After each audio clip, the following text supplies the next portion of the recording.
था कि दुनिया के सबसे बड़े डिप्लोमेट कौन थे? मैं कहूंगा सबसे बड़े डिप्लोमेट एक श्री कृष्ण थे, एक हनुमान जी थे।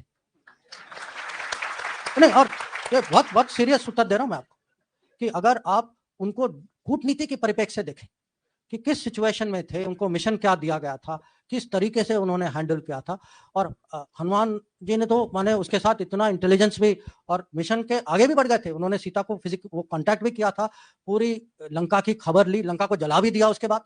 माने कैसे डिप्लोमेट निकले, माने ऑल पर्पस मल्टीपर्पस डिप्लोमेट।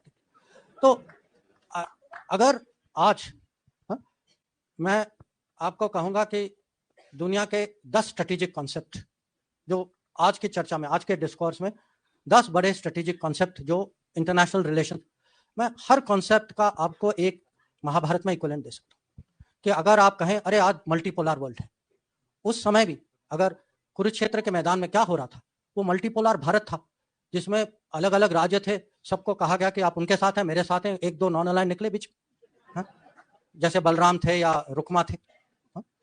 या अब हम कहते हैं कि ये ग्लोबलाइज दुनिया है, इंटरडिपेंडेंस है, हम सब पे ये बाधाएं हैं, कंस्ट्रेंट। अर्जुन की दुविधा क्या थी? कंस्ट्रेंट ही थी कि वो इंटरडिपेंडेंट थे, इमोशनली इंटरडिपेंडेंट थे कि मैं अपने रिश्तेदारों के खिलाफ मैं कैसे लड़ाई करूं। पर वो भी वो फिजिकल मटेरियल इंटरडिपेंडेंस नहीं था, पर इमोशनल इंटरडिपेंडेंस था।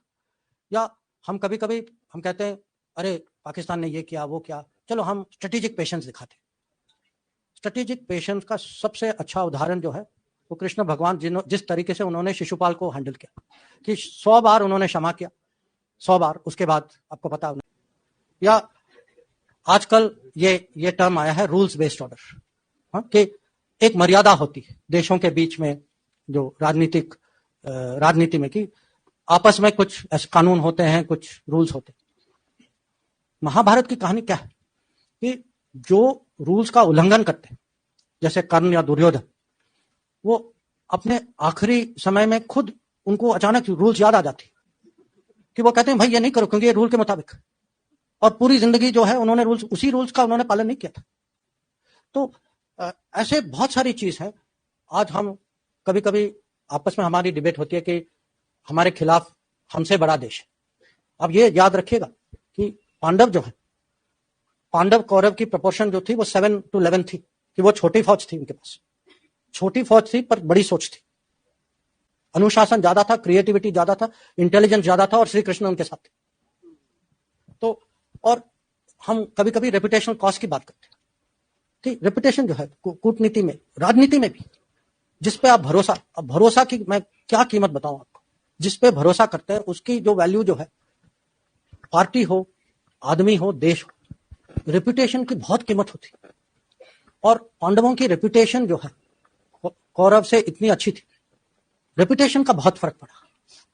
और कभी कभी ये भी है कि जो बड़े गोल, जो लार्जर गुड के लिए कभी लोगों को माने टैक्टिकल एडजस्टमेंट करना पड़ता है।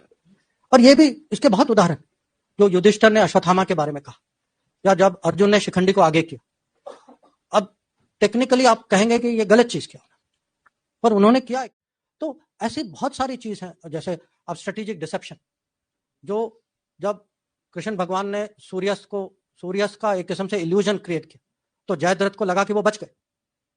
तो मैं आपको ये उदाहरण इसीलिए दे रहा हूं कि कोई भी सिचुएशन हो, कोई भी एनालिसिस हो, हम जो है इतनी माने आसानी से ये शब्द लेते हैं, Trojan horse, Achilles heel, Gordian knot. अब ये कहां से आते हैं ये शब्द? किसी और के कथा से आते हैं। अब मुझे उससे कोई दुश्मनी नहीं है, मैं भी वही कथा पढ़ता हूं, मुझे भी उसमें रुचि है, पर मैं हमारे देशवासियों को समझाना चाहता हूं कि भाई आप अपने बारे में भी पढ़िए, इसका भी महत्व समझिए। हम आपस की बातें में कम से कम इसका तो प्रयोग करें कि अगर हमें स्ट्रेटेजिक कल्चर, सचमुच अगर इंडियन स्ट्रेटेजिक कल्चर बनाना है, इंडियन स्ट्रेटेजिक कल्चर दूसरों के अनुभवों और दूसरे के कथाओं से नहीं बनेगी। इंडियन स्ट्रेटेजिक कल्चर इंडिया के एपिक से बनेगी। Good evening, sir. Sir, here many countries